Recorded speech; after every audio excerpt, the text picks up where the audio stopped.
Bonjour à tous, bonjour à toutes, rebonjour, ça veut dire. Je salue les personnes qui nous visitent la première fois, bienvenue. Moi, je suis Jean-Philippe Robichaud, je suis un des pasteurs ici à l'Église. Bonjour à tous ceux qui sont à la maison. J'espère que vous vous portez bien. Ce matin, nous continuons notre parcours dans l'Épître aux Corinthiens. Merci beaucoup, Jean.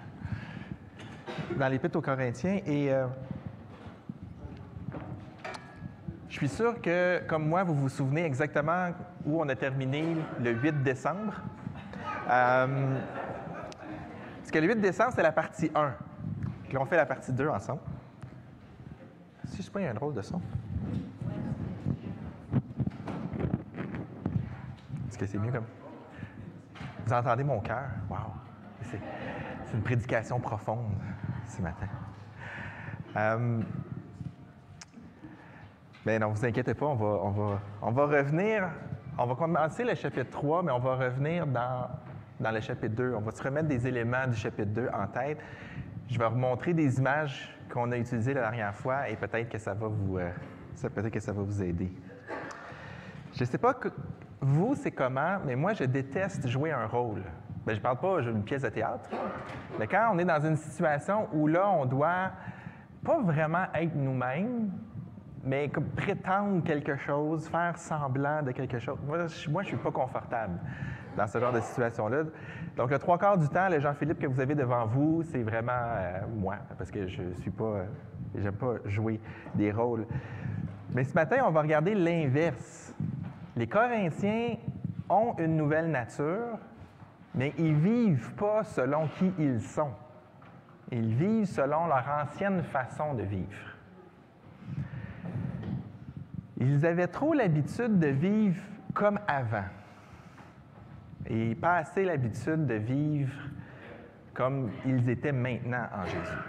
Et ça, honnêtement, pour autant que l'Église de Corinthe est une Église bizarre, ça, de ne pas vivre selon qui on est vraiment quand on est en Jésus, c'est quelque chose qui affecte tous les chrétiens.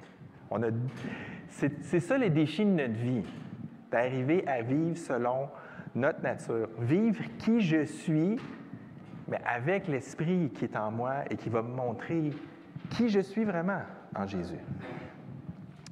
Alors, vu que vous êtes comme moi et que vous ne vous souvenez pas du 8 décembre, on va se remettre des bouts. Je ne vais pas lire tout le chapitre 2, j'ai juste pris des morceaux du chapitre 2 qui vont nous aider dans la portion du chapitre 3. Ah, Frédéric. Frédéric? Il est mort. Est-ce que je peux t'emprunter le clavier? Ou... Ouais, mais c'est parce que ça va peut-être être plus... C'est pas que je suis un control freak, mais...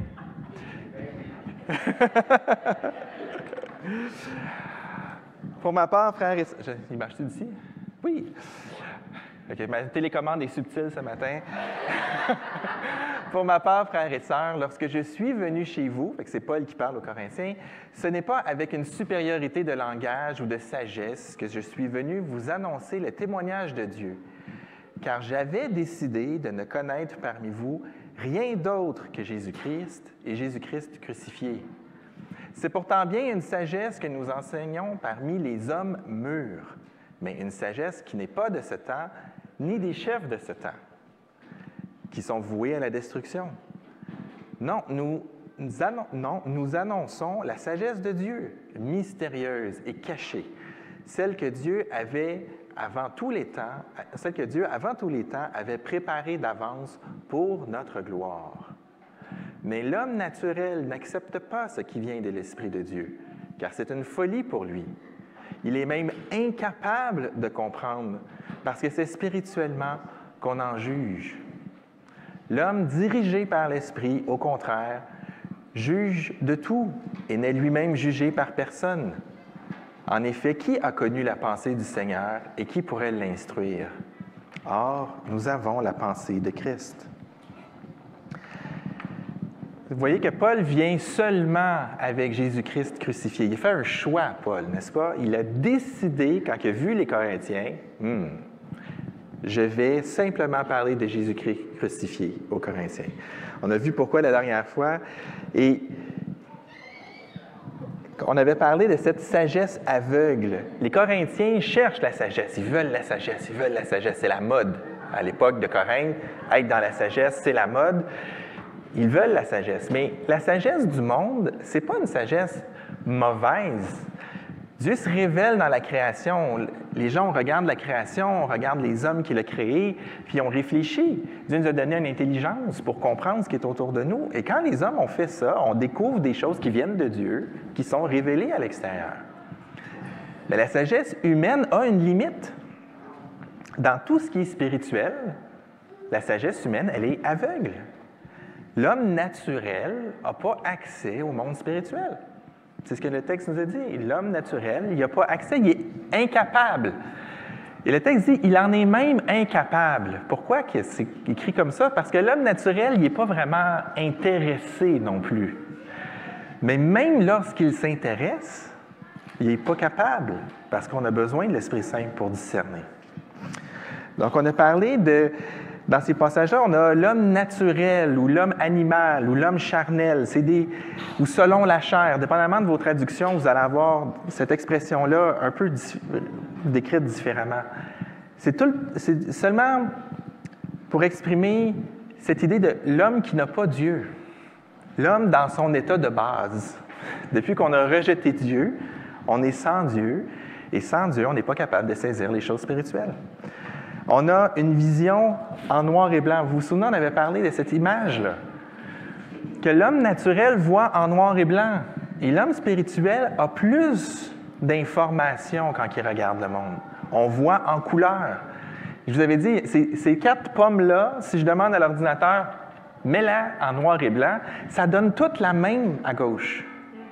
Toutes ces images-là, si on ne voit qu'en noir et blanc, sont exactement l'image à gauche. L'homme naturel n'a pas accès à cette information-là. Jésus, Bouddha, Mahomet, Krishna, la vie, l'univers, les esprits de la terre et des rivières, les fantômes, les spectres, la magie, l'argent, la drogue, la boisson, la sexualité, le sport, le travail. Si c'est bon pour toi et que ça te fait du bien, c'est bon. C'est toute la même affaire. Ça, c'est la pomme grise. Si je vois en noir et blanc, c'est toute la même chose. Toi, tu pries ton Dieu, ça te calme. Moi, je fais du yoga, ça me calme. Moi, je vais courir 14 km, ça me calme. C'est toute la même chose.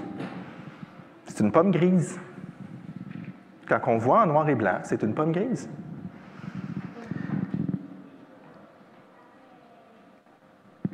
Tout a de l'air bon. Tout a de l'air équivalent. Mais la réalité, c'est que ce n'est pas équivalent. Vendredi, à la jeunesse, on a travaillé cette question-là ensemble. Pourquoi Dieu aurait besoin que les gens l'adorent? Est-ce que ce n'est pas prétentieux de la part de Dieu? Est-ce que Dieu n'est pas une espèce de narcissique fini qui a besoin de l'adoration des hommes? Et, oui? On va essayer une autre position sur le micro. Ah, sinon je peux prendre celui-là maintenant. Est-ce que comme ça, c'est mieux? Presque? Non? Oui? Sinon, je peux prendre le micro bâton. Et quand on a regardé ça ensemble à la jeunesse, on a vu que ce n'est pas une bonne façon de poser la question. Mais on a vu aussi quelque chose, Dieu dit quelque chose par rapport aux idoles. Dans Ésaïe, il dit « Ceux qui fabriquent des idoles ne sont tous que vanité », c'est-à-dire ça passe. Et leurs plus belles œuvres ne servent à rien. Elles témoignent d'elles-mêmes. Elles n'ont ni vue ni intelligence pour qu'on en ait honte. Qu'est-ce qui fabrique un dieu ou font une idole pour en retirer aucune utilité? Dieu ne veut pas qu'on aille vers les autres dieux parce qu'il n'y en a pas. Et ça peut ressembler à quelque chose de convaincant, mais il n'y en a pas. Il n'y a rien d'autre. Et si on se colle sur des idoles, on devient inutile. Leurs plus belles œuvres sont inutiles. Dieu ne veut pas qu'on aille ailleurs parce qu'il n'y a nulle part où aller. Et l'homme a un cœur d'adorateur. Donc, si on n'est pas en train d'adorer le vrai Dieu, on va adorer une connerie. C'est pas que Dieu a besoin qu'on l'adore. Dieu mérite qu'on l'adore. Mais nous avons besoin de l'adorer. Mais les gens ne comprennent pas ça et on ne peut pas leur en vouloir parce qu'avant que le Seigneur touche notre cœur, on ne comprenait pas ça non plus.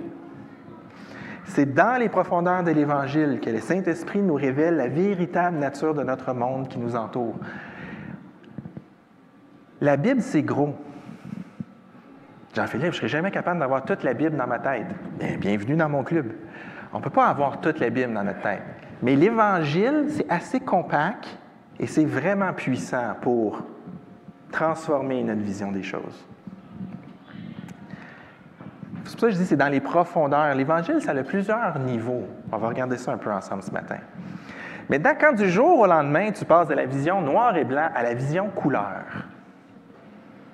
C'est beau, tu vois en couleur, mais tu ne sais pas nécessairement quoi faire avec toute cette nouvelle information qui arrive. C'est supposé d'être quelle couleur une bonne pomme? Tu as toujours vu des pommes en noir et blanc. Là, tu te rends compte que, ouais, il y a plus de sortes de pommes. Il y en a des rouges foncés. Tu étais habitué de les voir presque noirs. Il y en a aussi des noirs. D'après moi, ils ne goûtent pas pareil. Mais quand tu n'as jamais vu la différence, une pomme pourrie puis une pomme noire foncée, ça a la même couleur en noir et blanc. Maintenant, tu vois la couleur, mais tu ne sais pas quoi faire avec cette information-là. On a besoin d'apprendre. Et c'est là que le Saint-Esprit nous dirige. C'est là qu'on doit laisser l'Esprit nous diriger. Et Paul va rentrer dans ce sujet-là. Il faut accepter la direction de l'Esprit, accepter qu'on a besoin d'être dirigé par l'Esprit. Et Paul fait une transition dans le début du chapitre 3 et il ne perd pas de temps dans sa transition parce qu'il va tout de suite très direct. En réalité, frères et sœurs, je n'ai pas pu m'adresser à vous comme à des hommes et des femmes conduits par l'Esprit. J'ai dû vous parler comme si vous étiez des hommes ou des femmes livrés à eux-mêmes, comme à des petits-enfants en Christ. C'est pourquoi je vous ai donné du lait et non de la nourriture solide, car vous n'auriez pas pu l'assimiler alors. Et même aujourd'hui, vous êtes encore incapables de la supporter, parce que vous êtes comme des hommes et des femmes livrés à eux-mêmes.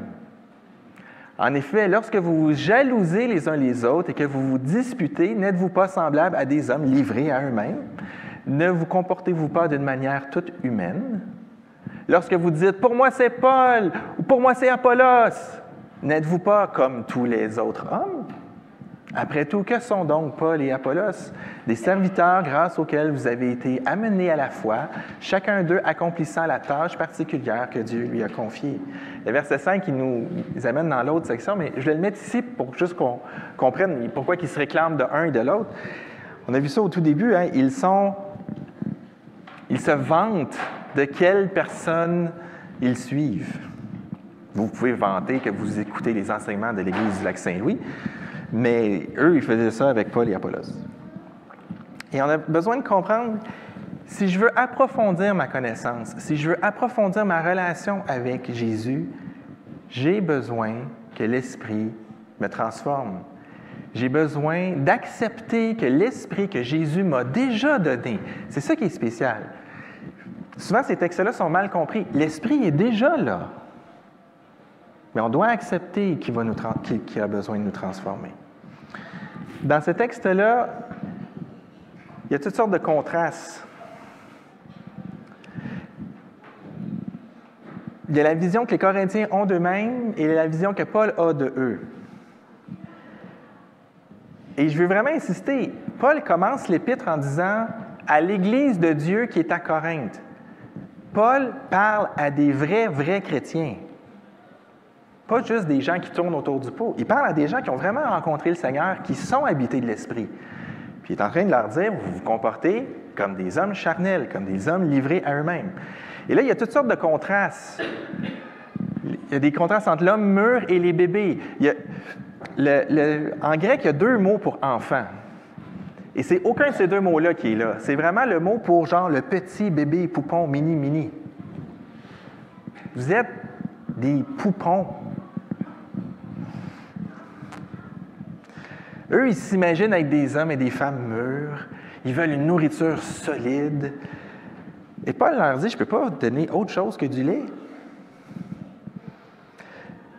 Au chapitre 2, au verset 6, dit, on est venu enseigner la sagesse parmi les hommes mûrs. Le chapitre 2 est arrivé avant le chapitre 3. Hein? Les Corinthiens devaient être contents de se faire dire que Paul était venu parler à des hommes mûrs. Et ici, il leur dit, ouais, je suis venu parler à des hommes mûrs, mais c'est pas ça que j'ai trouvé.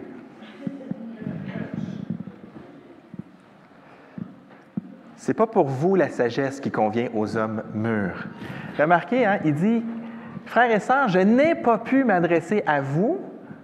Un peu plus loin, il dit, et même aujourd'hui, quand il dit « j'ai pas pu m'adresser à vous », c'est pas après avoir reçu le constat que ça va pas bien à Corinthe. Quand il est allé à Corinthe la première fois, puis qu'il a vu la gang, il a fait « Ah, OK, je peux pas parler ici comme à des hommes mûrs. » Puis il a annoncé seulement l'Évangile. Puis les Corinthiens, qui aiment les grands discours, puis la grande philosophie, ont reproché à Paul d'être comme un petit peu ordinaire, là. Comme quand on a compris, là, ce que tu dis, c'est pas compliqué. Ce que je dis, c'est pas compliqué, mais vous le comprenez pas. Et là, je vous envoie une lettre, et clairement, je suis obligé d'écrire cette lettre-là parce que vous comprenez pas. Les Grecs avaient cette pensée que l'esprit était supérieur à la chair, que l'esprit était supérieur au corps. Fait qu'ils pouvaient mépriser le corps. On peut faire n'importe quoi avec notre corps, c'est pas grave. C'est l'esprit qui est important. On est des êtres spirituels. Puis il dit, ouais, c'est ça, je suis obligé de vous parler comme à des hommes charnels. Vous ne comprenez pas. Et il leur donne cet avertissement qui est à la fois un avertissement et un jugement, en disant, vous êtes remplis de l'esprit, mais vous ne vivez pas comme si vous étiez remplis de l'esprit. J'ai l'impression que vous avez de l'air d'une gang de personnes qui n'ont pas le Saint-Esprit présentement. Fait que c'est pour ça que je suis obligé de vous parler comme si vous n'aviez pas le Saint-Esprit. Pourtant, au chapitre 1, il dit « Le témoignage de Christ a été solidement planté parmi vous, de sorte qu'il ne vous manque aucun don. » Les Corinthiens ont reçu une dose du Saint-Esprit dans leur Église, dans leur communauté, incroyable. Ils ont tous les dons. Et on le voit dans le reste de l'Épître, c'est difficile à gérer même la quantité de choses qui se passent. L'Esprit est là. L'Esprit est manifeste. Frères et sœurs, hier, à la réunion de membres, on a parlé de formation, d'un paquet de choses qui s'en viennent pour l'année, des moyens qu'on va mettre en place pour essayer de vivre la croissance que Dieu nous donne. Mais ici, on a un avertissement vraiment solide. C'est possible d'être équipé à fond, d'avoir des dons spirituels, de les déployer et de ne pas marcher selon l'Esprit. Je ne pense pas qu'en 2000 ans, ça allait changer. Si ça s'est passé à Corinthe, ça peut se passer n'importe où. On peut être charnel avec les fruits de l'Esprit. Ou les dons de l'Esprit, j'aurais dire. Pas le fruit de l'Esprit. C'est possible d'être équipé, d'être instruit, d'avoir des dons, de les mettre en œuvre et d'être charnel. De vivre comme des gens qui n'ont pas saisi l'Évangile. De continuer à se mesurer comme les gens qui n'ont pas Jésus se mesurent. C'est vraiment sérieux, c'est vraiment lourd quand on y pense. Ça veut dire qu'on doit vraiment s'inspecter. Si avant je voyais seulement en noir et blanc, maintenant je vois en couleur, et qu'est-ce que je fais? Et l'Esprit va nous aider là-dedans. Je vais vous dire quelques vérités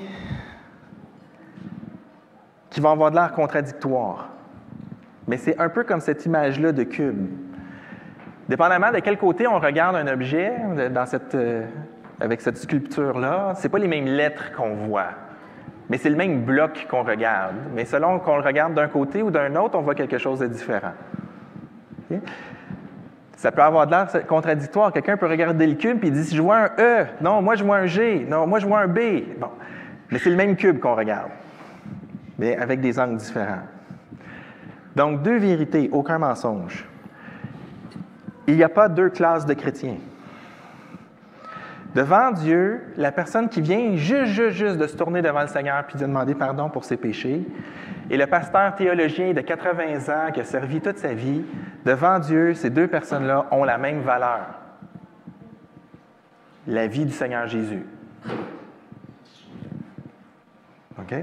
Ça, c'est... Il faut rentrer ça dans notre tête. C'est super facile à dire, c'est super facile de dire oui, je suis d'accord. Mais si on ne vit pas selon cette réalité-là, on va devenir comme les Corinthiens. Il n'y en a pas un qui a plus de valeur aux yeux de Dieu. Il n'y a pas de chrétien envers qui Dieu a des petites attentes de sainteté et des chrétiens envers qui Dieu a des grandes attentes de sainteté. C'est la question piège que j'ai pour vous ce matin. Croyez-vous que Dieu a plus d'exigences envers moi qu'envers vous?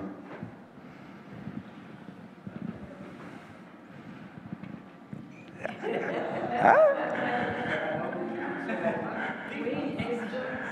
Est-ce que Dieu a des exigences plus grandes pour moi que pour vous? Moi, je suis supposé d'être un modèle. OK? Je dis supposé, là. J'essaye. Je dois être un modèle de marche vers le Seigneur. Je dois être un exemple de comment un croyant vit sa vie. Je n'ai pas des exigences de plus. Je suis supposé d'être celui qui montre comment ça se fait, comment ça se vit. Je n'ai pas des exigences de plus. Je suis supposé d'être peut-être en avance ou de vivre ça avec le Seigneur et d'être transparent sur comment ça se passe. C'est pour ça que des fois, je vous partage mes luttes. C'est pour ça parfois, je vous demande de l'aide. Parce que c'est comme ça, je ne suis pas parfait. Et je suis en marche. Puis quand on a de la difficulté dans notre marche chrétienne, qu'est-ce qu'on fait? On demande de l'aide à des frères et sœurs. Je n'ai pas des exigences de plus. Jean dit que je vais être jugé plus sévèrement parce que j'enseigne. Mon enseignement va être jugé aussi.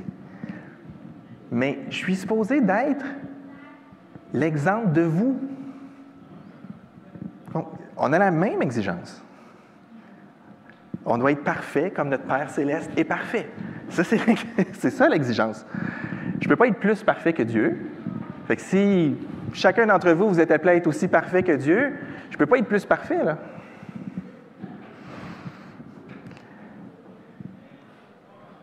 Il n'y a pas de classe de chrétiens. Mais il y a une autre vérité. Il y a 2 classes de chrétiens.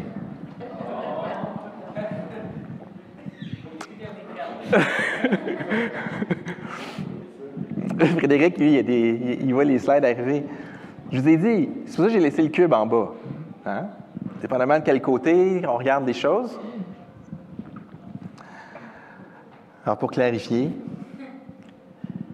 on n'a pas 2 natures différentes, il n'y a pas 2 attentes différentes, il n'y a pas des chrétiens qui ont accès à quelque chose que les autres chrétiens n'ont pas accès. Vous savez, ce texte-là a déjà été utilisé pour dire « Ah, il y a des chrétiens qui vont être spirituels, puis il y a des chrétiens qui va falloir tolérer, ils vont rester charnels toute leur vie. » On n'a pas trop à s'inquiéter des petits chrétiens qui vont continuer à vivre avec le péché. On doit s'occuper des chrétiens qui, eux, vont grandir puis être dans cette haute classe. Ça a été prêché dans l'histoire. Là, il n'y en a pas 2 classes de chrétiens. Mais il y a 2 classes de chrétiens.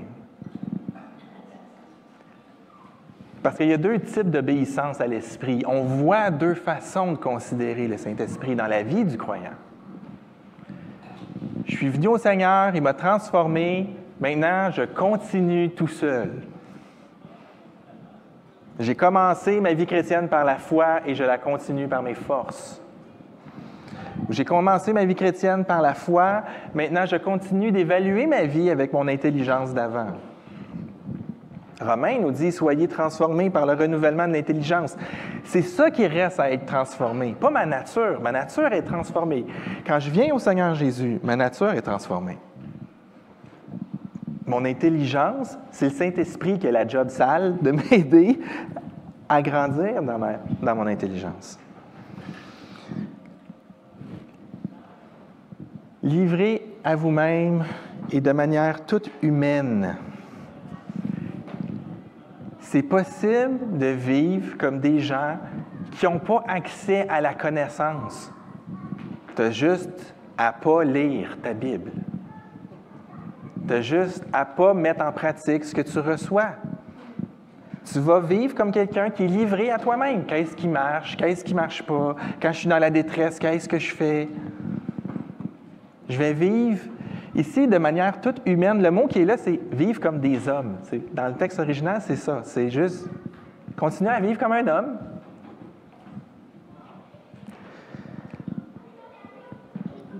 Pour approfondir ma connaissance, pour approfondir ma relation, je dois accepter. Je pense que les Corinthiens avaient beaucoup de difficultés à accepter ce changement-là. C'est pour ça que Paul est aussi dur dans sa lettre aux Corinthiens. Il y a plein de jeux de mots en grec que je vous passe, mais c'est vraiment fantastique de voir à quel point Paul... Pas sûr qu'on aurait considéré que c'était un modèle de douceur dans cette lettre-là. Parce qu'il prend toutes les aspirations des Corinthiens et il se moque de chacune d'entre elles tout au long de l'Épître. Je ne pense pas que Paul est mesquin, mais je pense qu'il veut shaker la cabane, il veut brasser les esprits. Vous pensez que vous êtes spirituel, vous êtes charnel, vous pensez que votre corps vaut rien, vous êtes le temple de Dieu. Il les brasse dans une direction et dans l'autre, tout au long de la lettre. Parce que l'enjeu, c'est quoi? L'enjeu, c'est l'unité de l'Église. Et Paul ne va pas laisser l'unité de l'Église être détruite par des gens orgueilleux et arrogants qui n'acceptent pas la direction de l'Esprit dans leur vie. Il va à coups de bâton, là. Il est vraiment sévère avec eux. Souvent, ce qui nous empêche de souhaiter la transformation, c'est notre ancienne façon de penser. On grandit, on est élevé avec des principes, on est élevé dans une société qui a des objectifs, qui nous dit que pour être quelqu'un, il faut avoir une famille, ou il faut réussir dans la vie, ou il faut avoir une grosse business, ou il faut avoir de l'argent, ou il faut avoir un statut. Au Québec, on trouve ça bien, bien important de ne pas se laisser marcher ses pieds. Hey, il ne faut pas que tu te fasses avoir. Les personnes détestent les vendeurs d'auto usagés parce qu'ils ont toujours l'impression de se faire avoir. Se faire abuser, se faire « Ah non, c'est pour ça qu'on a des syndicats, c'est pour ça qu'on a tellement vécu ça dans le passé, c'est rendu intégré dans la fabrique de notre culture même, on s'en rend même pas compte. On s'en rend plus compte grâce aux gens qui viennent d'ailleurs, qui n'ont pas de l'air complexés des fois de vivre des choses que nous, ça nous mettrait à l'envers.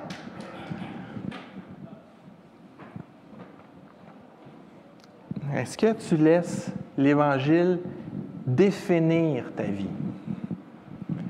Dieu te regarde et te dit « T'es mon enfant bien-aimé. Ça, c'est le prix que tu as à mes yeux. » « Ouais, mais l'autre m'a dit quelque chose de chien tantôt, puis ça m'a fait de la peine. » Oui. Moi, je dis « T'es mon enfant bien-aimé. »« Ouais, mais il faut vraiment que j'aille régler ça. » Je te dis pas de ne pas aller le régler. Tu vas aller le régler comment? Écoute, ce que tu as dit, ça m'a blessé. Ou il faut que tu ailles le régler que réparer ton honneur. Moi, il faut que je sois quelqu'un. Là, il m'a manqué de respect. Il faut que je reprenne ma place. Dis ça à ton Messie qui est sur une croix, qui prend la tienne. C'est pas qu'on ne règle pas nos conflits, c'est pas qu'on ne peut pas être blessé, c'est pas qu'on ne va pas demander pardon, ou qu'on ne va pas chercher à exprimer aux autres qu'est-ce qu'ils nous ont fait, mais ma valeur, elle est où? C'est vraiment difficile. On est programmé, depuis qu'on est tout petit, on est programmé à quelque chose. Et l'Évangile, c'est la bonne nouvelle que Jésus, en croix, a pris tes péchés. C'est la bonne nouvelle que Jésus t'a réconcilié. Il t'a rendu digne de rentrer en présence du Dieu qui a tout créé. Il t'a rendu digne de rentrer en présence du Roi des rois. Moi, si demain matin, je vais aller rencontrer le premier ministre, l'empereur, n'importe quel chef de nation, je n'ai pas accès. Mais pourquoi j'irais rencontrer, je ne sais pas, Poutine? On va prendre quelqu'un qui est difficile d'accès. Pourquoi que je demanderais une entrevue avec Vladimir Poutine? Pourquoi qu'il me dirait oui? Il me dirait certainement non, parce que pour plein de raisons. Mais j'ai pas accès à lui. Les Russes n'ont pas accès à lui. J'ai pas accès à Justin Trudeau, j'ai pas accès à M. Legault, j'ai pas accès à ces gens-là. Bien, Dieu nous donne accès à lui par son Fils. Ça a coûté son Fils pour que j'aille l'éclairance de sécurité. Ça a pris la mort de Jésus. Est-ce que ça te définit? Ou ça, c'est quelque chose que tu as rajouté dans ton bagage. C'est un élément de plus dans ta vie. C'est comme, mais non, Jean-Philippe, c'est au centre de ma vie. OK, fait qu'il faut que ça nous définisse. Je dois vraiment insister, la nécessité que nos péchés soient pardonnés. Il faut accepter le pardon de Dieu. Mais ce n'est pas suffisant. Il faut cesser de continuer à vivre comme on vivait avant. Comment on vivait avant, ça nous a toujours éloignés de Dieu. C'est pas parce que maintenant je suis enfant de Dieu que tout d'un coup, ces mêmes choses-là vont me rapprocher de Dieu. Si je continue à essayer de préserver mon ego, si je continue à essayer de me créer une situation, de me créer un statut,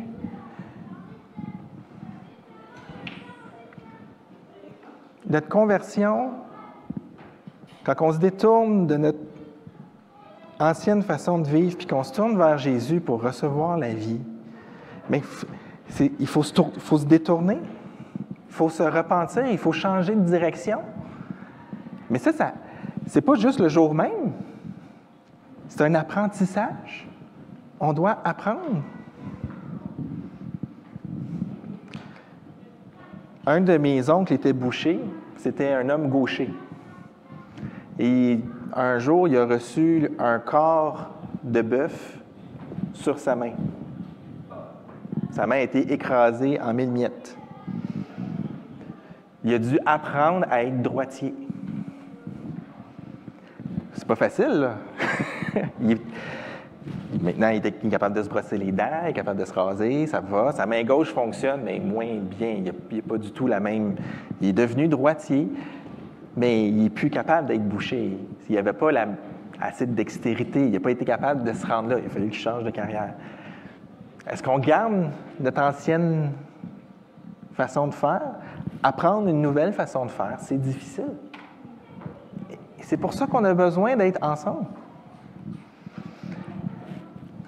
Laissons l'Évangile définir notre vie. Qu'est-ce que tu veux dire, Jean-Philippe? Ça veut dire tellement de choses que j'ai de la difficulté à vous sortir des exemples parce que ça serait beaucoup trop précis à chaque fois. Mais premièrement, il faut accepter que Jésus nous a pardonné. Il faut accepter son pardon. Il faut accepter qu'on l'a offensé. Il faut accepter de dire, OK, Jésus, je fais ma vie sans toi. Et là, je vois que tu es mort pour que je puisse être réconcilié avec ton Père. Tu es mort pour pardonner mes fautes. Il faut accepter ça et accepter que Dieu a dit oui. Il l'a prouvé. Oui. Le sacrifice de Jésus est suffisant pour que tu sois réconcilié avec Dieu. Jésus est ressuscité, c'est ce qu'il l'a prouvé. Dieu a accepté l'œuvre que Jésus a faite. Donc, tu dois accepter, si tu as passé par cette étape-là, tu dois accepter que tu es pardonné. Tu n'as pas plein de choses à rajouter pour encore mériter l'attention de Dieu. Il te l'a accordé. Prétends pas que le sacrifice de Jésus n'est pas suffisant. Ça te prend Jésus plus plein d'autres affaires. Non, non, ça prend juste Jésus. Quand Jésus est rentré dans ta vie, il t'a donné une nature nouvelle. Il est nécessaire d'abandonner nos anciennes façons de penser. Et ça, c'est le travail d'une vie. Il y a peut-être des moments où c'est plus aigu que d'autres. Il y a peut-être des moments où c'est plus concentré comme effort. Comme ici, Paul demande aux Corinthiens, il faut que ça bouge, là. Et on doit accepter que l'esprit qu'on a déjà, Dieu va nous diriger par lui. Et là, les Corinthiens ont le jupon qui dépasse. Ça, c'est une expression québécoise, le jupon qui dépasse. C'est une façon de dire quand les mauvaises intentions, on fait des bonnes choses, mais pour des mauvais motifs. Et là, à un moment donné, nos vrais motifs paraissent. Fait que là, on voit le jupon dépasser de la robe. Donc, cette expression-là, c'est malaisant. Quand le jupon dépasse, habituellement, c'est une façon de dire les intentions ont été révélées, mais ce n'était pas ça le but. Et ça met les personnes dans l'embarras. Lorsque vous dites « pour moi, c'est Paul, pour moi, c'est Apollos », n'êtes-vous pas comme les autres hommes. Ne recherchez-vous pas votre valeur à la même place, de la même façon que les gens qui n'ont pas l'Esprit le recherchent. quand vous êtes en train de vous jalouser, puis d'avoir des rivalités, puis de vous obstiner pour c'est qui le plus grand, vous êtes comme des païens. Il pointe les rivalités. Il dit, vous êtes charnels. On pourrait traduire, n'êtes-vous pas comme les autres hommes par, n'êtes-vous pas juste des hommes, comme des hommes ordinaires, comme les hommes qui n'ont pas Dieu? Leur rivalité révèle le manque d'unité. Et le manque d'unité dans la lettre aux Corinthiens, ça revient à plein d'endroits. Des fois de façon très claire et nommée, comme au chapitre 1 ou ici. Plus tard, ça revient dans des choses subtiles comme leur façon de vivre le repas du Seigneur. Ou... Ils n'arrivent pas à être un en Christ. Et ça, c'est dangereux pour une Église. Mais je ne veux pas parler des disputes des Corinthiens parce que c'est juste un symptôme. Ça s'est manifesté comme ça dans leur cas. Mais quand on conserve notre ancienne façon de vivre notre vie, ça va se manifester de plein de façons. La colère, la jalousie, l'envie de vengeance, l'envie tout court, l'apitoiement. Quand on s'apitoie, « Ah, pauvre moi, et pauvre moi, puis là, je ne suis pas capable de faire ça, puis je ne suis pas capable de faire ça », c'est comme, pourquoi tu t'apitoies? Elle est où ta valeur? J'ai écouté le témoignage d'un homme, je ne sais pas ce qu'il a fait, cet homme-là. Il était pasteur dans une grosse église, faisait partie d'une gang de pasteurs, et il a été mis dehors. Je ne sais pas c'est quoi qui est arrivé. Et il travaillait dans l'équivalent de Dunkin' Donuts, un magasin de beignes. Et là, il voit la gang de pasteurs venir s'asseoir, avoir une rencontre dans la pâtisserie. Et là, son patron vient lui demander, « Veux-tu aller laver les vitres dans le restaurant? » Puis ils sont assis à côté d'une vitre. Puis il est comme, « Non.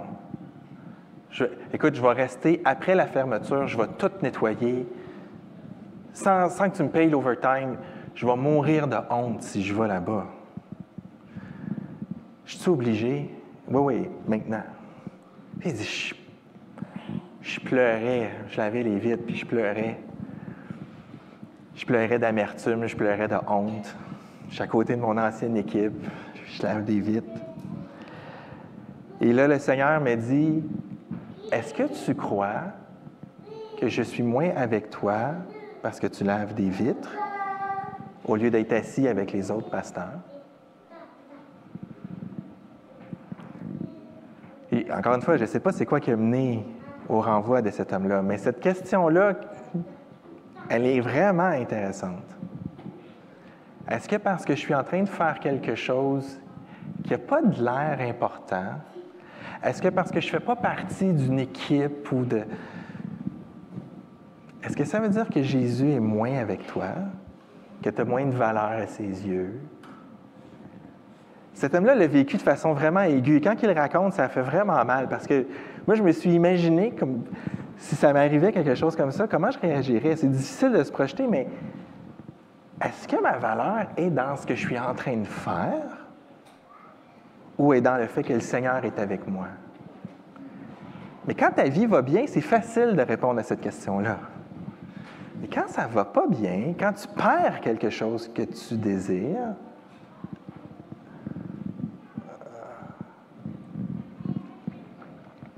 c'est dans les profondeurs de l'Évangile que l'Esprit nous révèle notre vieille âme nature. On va prendre la table du Seigneur ensemble. Je veux dire bye-bye à tous ceux qui sont à la maison. Merci d'avoir été avec nous.